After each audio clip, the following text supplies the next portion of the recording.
Tonga nitsidika ny akany fitaizana zazakam-boty eo anivon'ny tafika malagasy teny Antsahasoa Pagode ny 7 oktobra 2024 teo ny eo anivon'ny ministera fiarovam-pirenena sy ny enta-majoron'ireo tafika amin'izao fanokafana ny taom-pianarana 2024 2024 izao.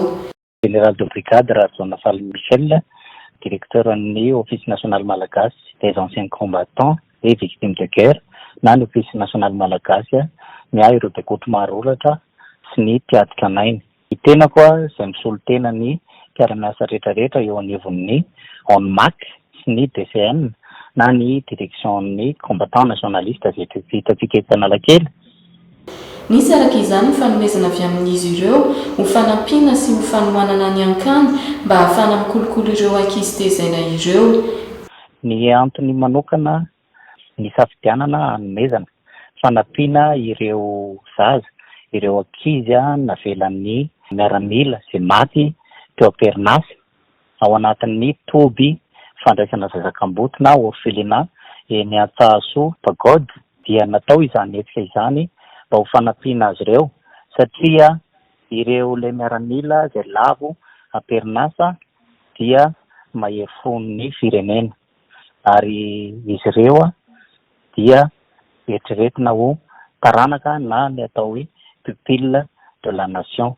Ny DCN na ONMAC dia iraka manokana no napetraka aminay ireo direction anankiroa ireo dia natao hiaro ny baikoto mahalolatra sy ny mpiaditra anainy. Ireo miaramila izay lavo teo am-perinasa nandritra ny nanompon'ny firenena, nanompon'ny an'i Madagasikara dia azo raisina ho mpiaditra anainy na ancien combattant ihany satria ireo dia anisan'ny mitsitsy ny ainy mba ho hananan'ny malagasy ray manontolo fandream-pahalemana amin'izao fotoana izao.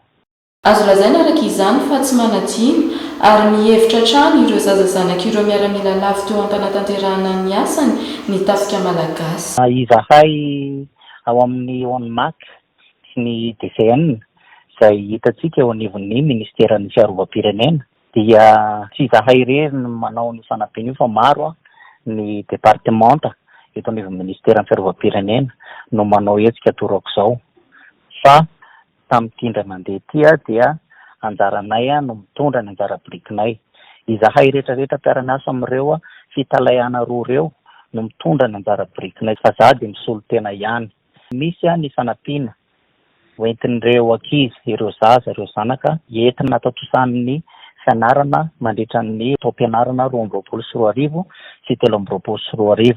Ao anatin'izany dia misy vary, fitigony, siramamy, raigony, menaka 20 tavoahangy, savony 4 baoritra, paty matsiro 4 baoritra, kaye baoritra maromaro, kilo isan-karazany. Izany no natao dia mba ahafahan'izy ireo manao totosa fatsakan sy andavany izay eritreretina hoe izay ny tokony ataony amin'ny maha-ankizy azy ary nanterina tao tokony ataonareo dia ny mianatra aloha izao tokony tsy eritreretra n'inona.